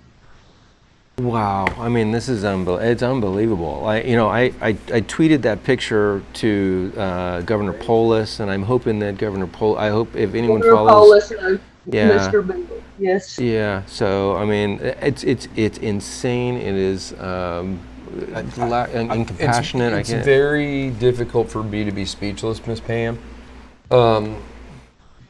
hence I am on a podcast, so 'cause I like talking so much.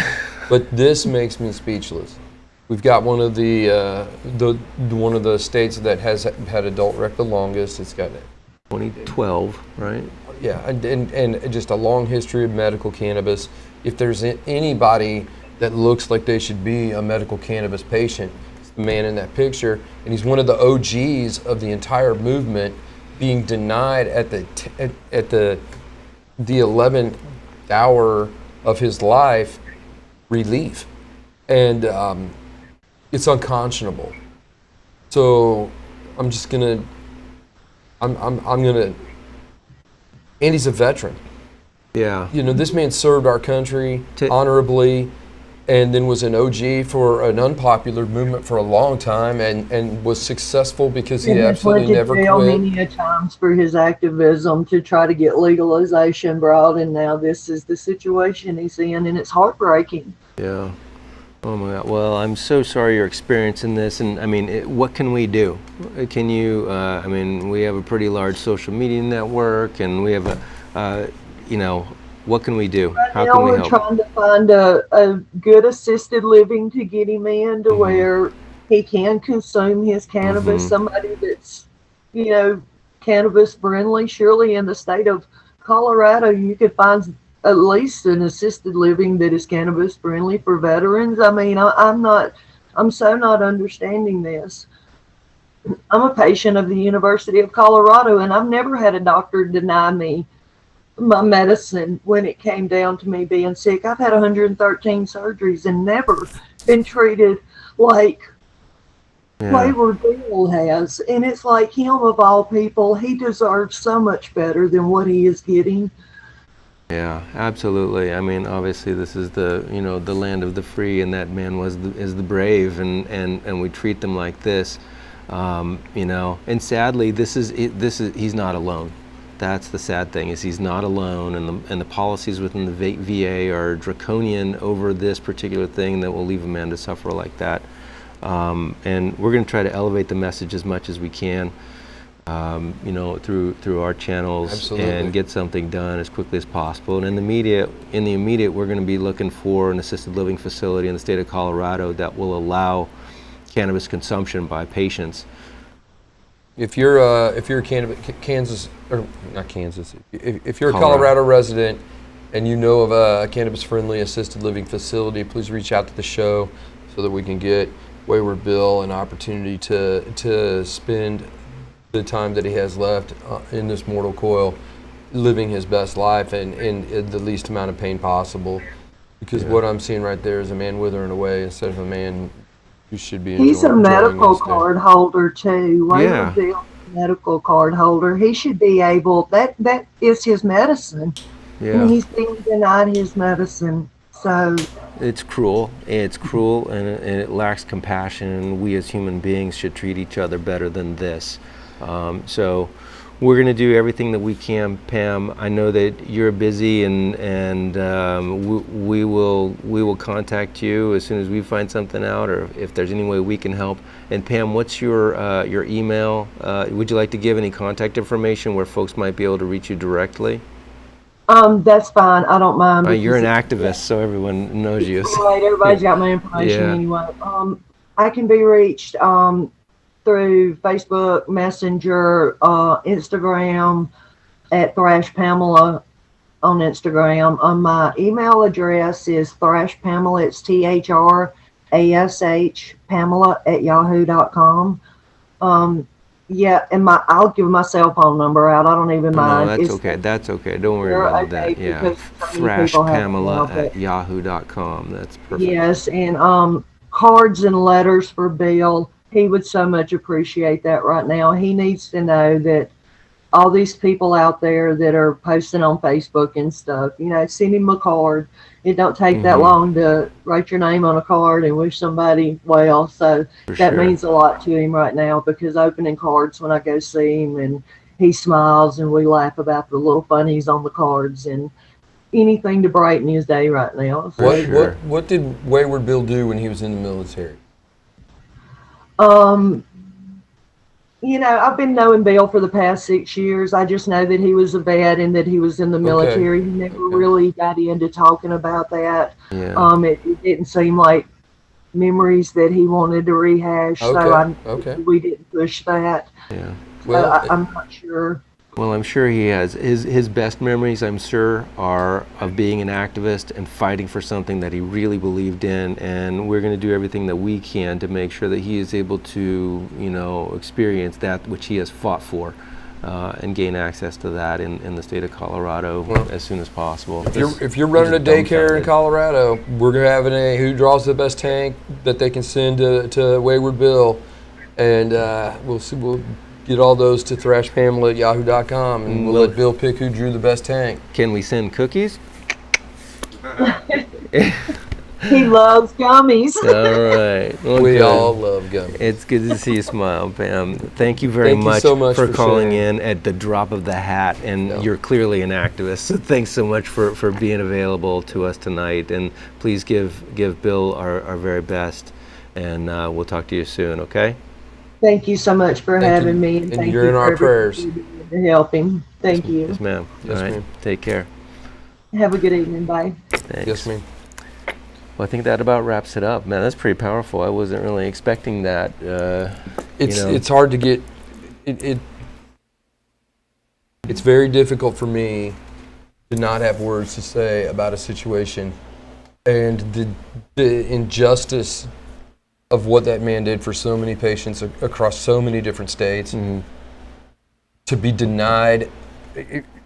For those viewers that don't know, he was on RSO, also known as FECO, full extract cannabis oil, meaning he was taking a very concentrated dose to help with all of his symptoms and all of his illnesses, and to just have that cut off is got to be very, very traumatic on his endocannabinoid system and on his pain levels and everything else. So it's just tragic, absolutely tragic. Absolutely. Well, we're continuing to help veterans across the country.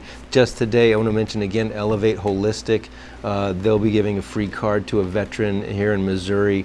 A really prominent activist in the state of Kansas called me today and said that her father-in-law, a veteran, was diagnosed with a brain tumor in the state of Missouri, and needed access to medical cannabis, and so we should have him hooked up with a free card. Absolutely. Compliments of Elevate Holistics, and we're super grateful to be able to have the ability to do that.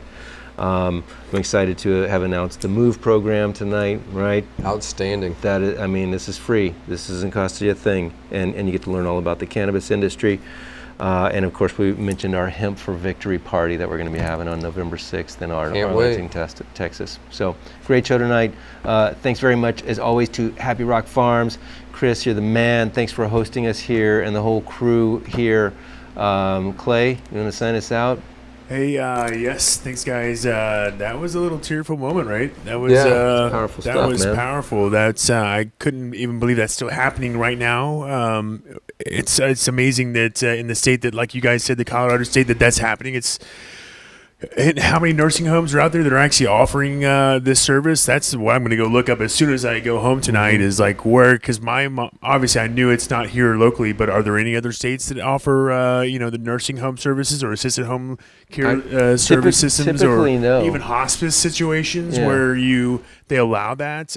We should do a show about that. If you guys have, be very happy to. Man. I think we should definitely cover that whole thing.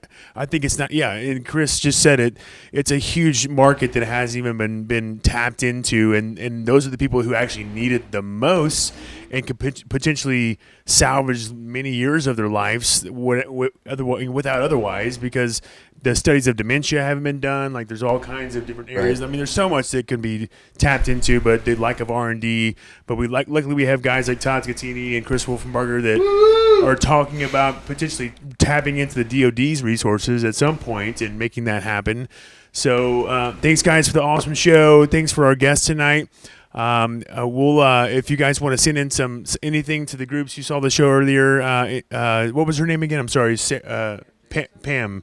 Yeah. So Pam Jigginson. If you want to tap into her, Todd Scattini, or reach out to the Evolution Magazine, or any of us out here, we'll try to figure out how we can connect you with them to help out with that situation. Thanks everybody with the show tonight. I want to say thanks to our sponsors. Flora Farms, MCIA, Elevate Holistics. I'm sorry, Flora Farms was last month, but MCIA and Elevate Holistics. Thanks you guys so much. Thanks to our crew here. We got Justin behind the camera. Yes, we got James behind the computer as well. Level Up AV in the house, taking care of things.